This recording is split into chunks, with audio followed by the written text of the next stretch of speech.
There's been a number of factors that are impacting the oil market, and we've seen a continued rise in prices over the last few days and weeks. As you rightly pointed out, this attack on the Iranian consulate has really gotten the oil market to price in a higher probability of a supply disruption, especially if the war expands throughout the Mideast. But there are other factors, including that OPEC Plus continues with its voluntary production cuts. They have a meeting coming up later this week, and I expect that they're going to continue to roll over with those voluntary cuts as they really want to see the price of Brent crude oil hit $90 a barrel. Can I ask you, because, there's been a lot of chatter as well regarding Russia, and, some are trying to suggest that they're going to be trying to engineer higher oil prices at the same time, but they've also been hit by some of these Ukrainian attacks at the same time. But alongside that, there's also the fact that perhaps India is buying less of they're not cessating their purchases, but they're buying less of that Russian oil for fear of some of the sanctions imposed by the United States as well. So how does that dynamic play into it, that the Russian supply or the lack thereof into oil prices as well?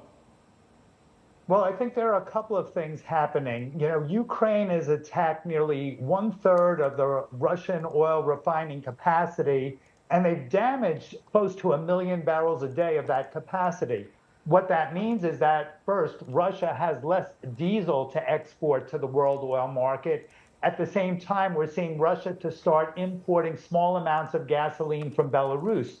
Of course, with the world oil market being all connected, what you're seeing is the lack of diesel exports is starting to drag up the price of diesel in Europe and the United States as well.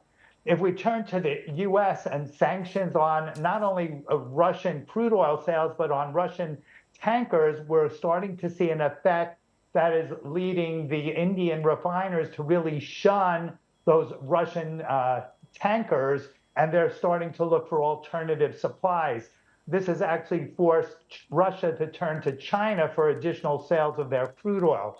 What all this means is that you're seeing a number of actions that are taking supply off the market, contributing to these higher oil prices.